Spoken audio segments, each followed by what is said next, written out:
홍시의 사연 라디오 지금 시작합니다. 안녕하세요.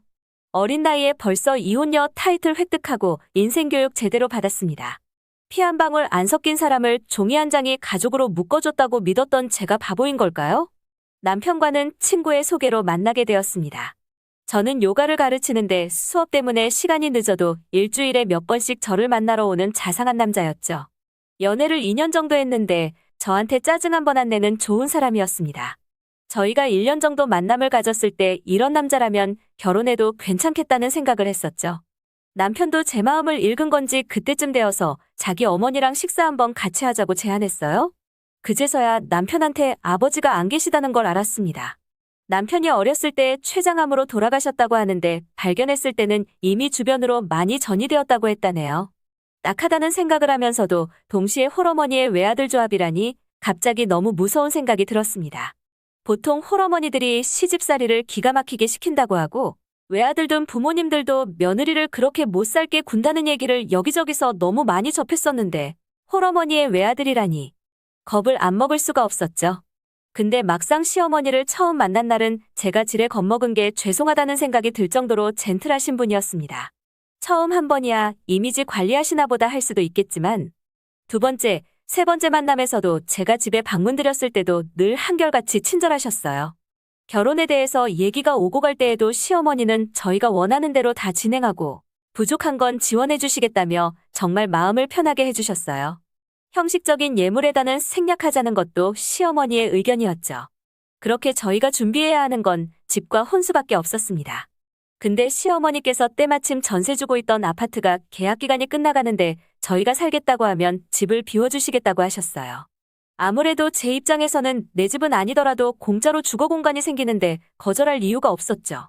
그렇게 결혼식을 올리는데 혼수 비용 1,000만 원에 스드메 1,500 정도 들어간 듯 하네요. 시댁 덕분에 큰 지출 없이 결혼을 할 수 있었죠. 근데 결혼을 하고 나서 알았습니다. 세상에 공짜는 없다는 걸요. 신혼여행을 다녀온 이후로 시어머니의 말투와 행동, 눈빛 모든 게 달라졌습니다. 신혼여행 끝나고 시댁에 인사드리러 방문했을 때는 시고모님이 놀러와 계셨습니다. 앉아서 인사드리자마자 황당한 질문들을 쏟아내시더라고요. 부부관계는 가졌는지부터 시작해서 몇 번을 어떻게 가졌는지 낯뜨거운 질문들을 하시더군요. 친정에서 그랬으면 저는 부모님한테 짜증냈을 텐데 남편은 알아서 잘하고 왔다며 웃어넘겼어요. 시고모님도 시어머니한테 벌써부터 잡지 말라고 안 그래도 골반 보니까 애는 잘 낳게 생겼다면서 두 분이서만 신나게 깔깔거리며 웃으셨어요. 이때까지만 해도 그냥 성격이 좋은서 그런가 보다 했어요.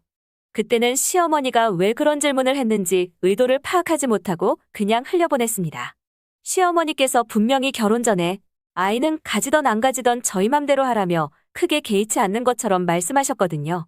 그때 이후로는 별 말씀 없었는데 남편과 제가 혼인신고하고 온 다음 날부터 시어머니의 괴상한 시짜질이 시작되었습니다. 시짜질이라고 해서 집으로 불러들여서 청소나 빨래 같은 육체적인 노동을 시키는 게 아니었습니다. 사람을 정신적으로 피폐해지게 하시는 거예요. 결혼 전에는 전혀 내색도 안 하시고 자녀 계획은 신경도 안 쓰신다더니 대를 이어야 된다는 얘기를 하시는데 남편은 중간에서 애매한 대답만 내놓더라고요. 시어머니는 거의 일주일에 한 번씩은 전화로 저희 부부관계에 대해서 질문을 하셨어요. 그러면서 저한테 항상 같은 얘기를 하셨죠. 돈 가지고 스트레스 받지 말라고 지원 많이 해준 거니까 꼭 아들 낳아야 한다면서요. 이때까지만 해도 부담스럽긴 해도 옛날 분들이라 아들을 선호하나 보다 했습니다. 근데 시간이 지나면서 임신 소식이 안 들리니까 점점 저를 쪼기 시작했어요. 동시에 저한테 이상한 식단을 추천하셨어요. 들기름, 꿀, 초콜릿 등등 이유를 물어보니까 시고모가 좋아하는 것들이래요. 듣고 어이가 없었죠. 시고모가 아들만 셋을 낳았다며 꼭 따라하라고 하셨어요. 근데 미치는 건 남편이랑 이미 얘기를 하셨는지 남편도 집에 오면 제 식단 체크를 하는 거예요. 거기다가 시어머니께서 아들 갖는 명약이라며 개구리즙이랑 자라즙을 보내셨는데 맛도 안 봤는데 토할 것 같더라고요. 도대체 어떤 삶을 살아오셨길래 지금 같은 시대에 저런 걸로 아들이 만들어진다는 건지 이해할 수 없었죠. 처음에는 그래도 비싼 거라고 하시니까 몸에 좋기는 하겠지 싶어서 먹어보려고 했어요. 근데 도저히 비리고 써서 도저히 먹을 수 없었어요. 며칠 안 먹으니까 남편이 난리를 치더라고요. 그래서 먹은 척하고 그냥 버렸어요. 정말 스트레스였어요. 거의 격일로 전화하셔서 먹었냐, 했냐 그런 질문만 하시니까 너무 불편했죠. 거기다가 들기름, 꿀, 초콜릿을 시키는 대로 자꾸 먹으니까 살이 찌더라고요. 직업이 요가 강사인데 제가 살이 찌면 누가 절 보고 운동 배우러 오겠어요. 안 그래도 수업이 많아서 제 개인 운동할 시간이 없다 보니까 체중 조절이 너무 어렵더라고요. 남편한테 과학적으로 입증도 안 된 거 시어머니 말씀이라 그냥 속는 셈 치고 따랐는데 체중이 늘어서 더 이상은 안 된다며 그만두겠다 하니 운동 가르치면서 살 빼는 게 일도 아니지 않냐며 아들부터 낳고 보자는 거예요.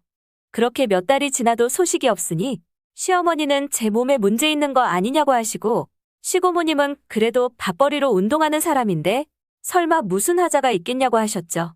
그러면서 검은 비닐봉지를 하나 주시고서는 침대 밑에 넣어두라고 하는 거예요. 집에 가서 열어보니 기분 나쁜 냄새가 코를 찌르는데 다시 보니 여자 팬티였어요. 시어머니한테 전화드리니까 시고모 거라고 하네요.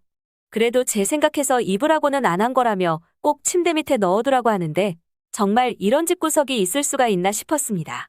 남편도 집에 오더니 매트리스부터 들춰보더라고요. 인사도 없이 매트리스부터 들춰보는 남편을 보니 갑자기 우라가 치밀어 올라서 얘기했어요.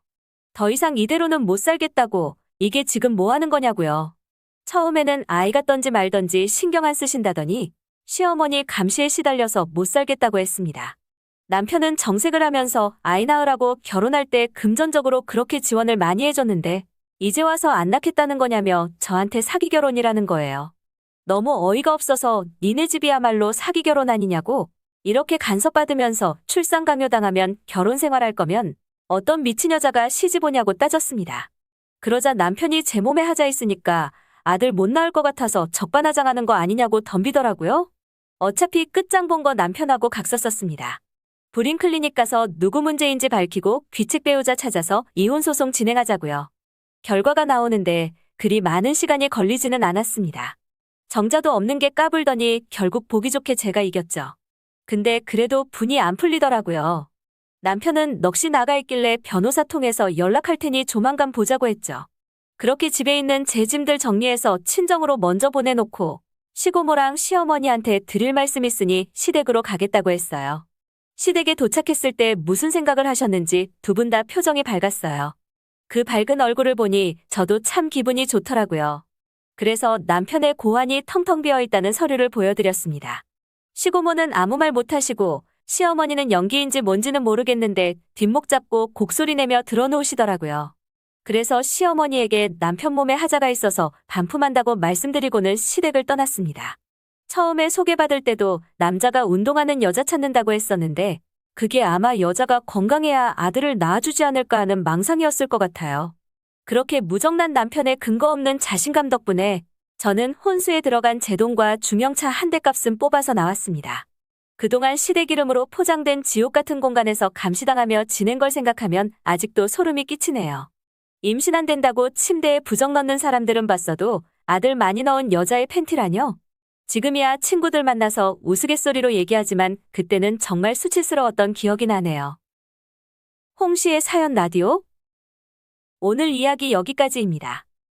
재미있게 들으셨다면 구독과 좋아요 부탁드립니다.